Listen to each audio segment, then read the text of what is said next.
That's more like it. Yeah, that's more like it. Make my dinner and bring it to me. That's more like it. That's more like it. Hello mga bakla, besh, it's a Beckeru. It's me again, Franz Versace! Hello mga beshies. For today's video, I'm going to share something. If you know something. I was browsing at my old photos in my Facebook and I saw something. Post and napatrobak ang memories ni bakla. Isang old chapter of my life na nag-end. So share ko lang siya para siyang libro na dusty. Ganon. So I'm gonna spill some tea from my teenage years. So beware. This is juicy. This is spicy. This story of my teenage years it's a story of love, heartbreak, and self-discovery. So ready na ba kayo? Ready ka na ba? Ako ready na ako. Oh my god, this is a storytelling video vlog.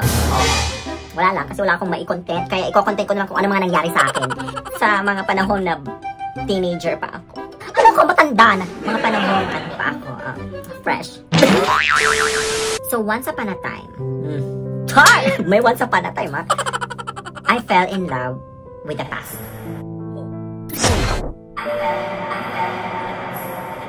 What a revelation. O, diba? Forbidden love. Wait, huwag kayong mag-assume. Kayong asumera. Hindi ako magdadrop ng names.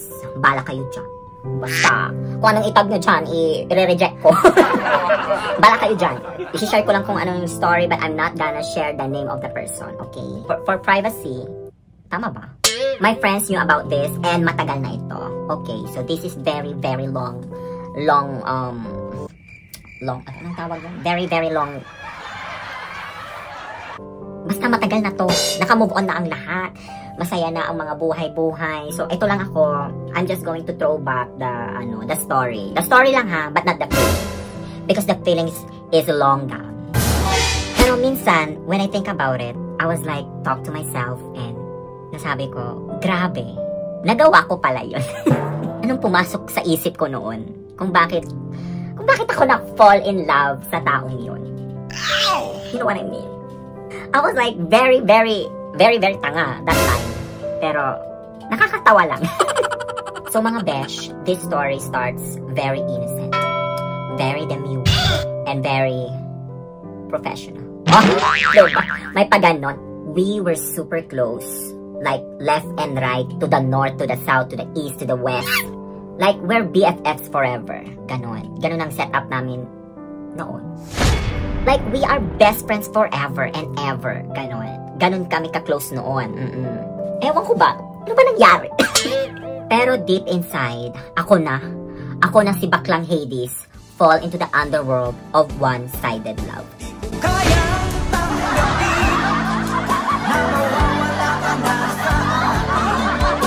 Ouch! Ang lakas ng appeal niya, I swear. Sinasabi ko sa inyo. As in, ewan ko ba? Kaya nga diba? Na-fall ka kasi nga malakas ang appeal. Alam kong maraming nagkakagusto sa kanya. Pero ayun nga, I stayed in friendship zone. Kasi iniisip ko, baka lang naman ma-develop from friendship to lovers. Ganon. Kasi ako yung tipo na clingy ako. Hey ka lang ba? Sasamahan kita. Devotional guide. Ako na. Pero deep inside, nasasaktan. And you know what makes it more painful? Kasi alam kong wala akong chance.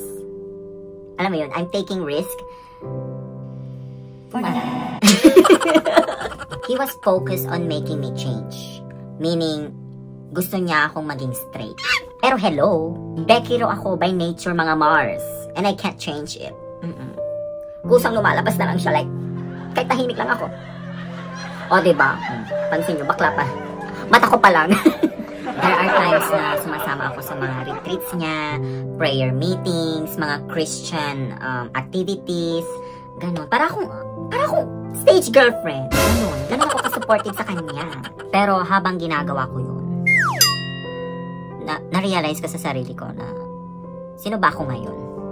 Bakit parang nawawala ako sa sarili ko? Like, is this love? Love should give us happiness, ganon. Pero, ba't ganito? Hindi, masaya akong nasusuportahan ko siya, pero parang hindi masaya sa sarili ko. Parang, bigay ako ng bigay ng love, pero walang bumabalik. Alam mo yun? I gave my all for someone who just see me as a friend. And worst, I felt like I was competing with the universe. And baka kay Lord. Kay Lord pa. Sabi ko sa sarili ko, hoy bakla, pagmamahal pa ba to? Nasasaktan ka na eh. Pero, ano to? Pagmamahal or nasanay ka na lang nasasaktan? Ayoko yung ganun. That's when it hit me like this. This wasn't love anymore. It is one-way ticket to heartbreak. Ouch! So, ito na nga mga besh. One day, I decided to confront him. Like, face to face. Like, hey!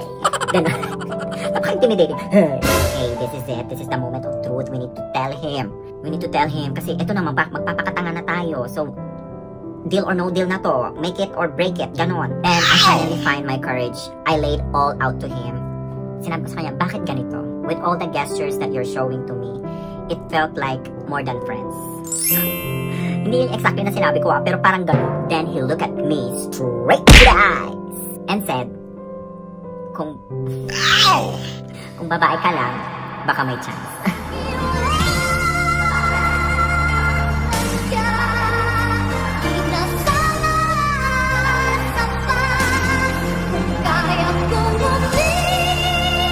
Not sure of exact words, pero gano'n ang pagkakasabi mga besties.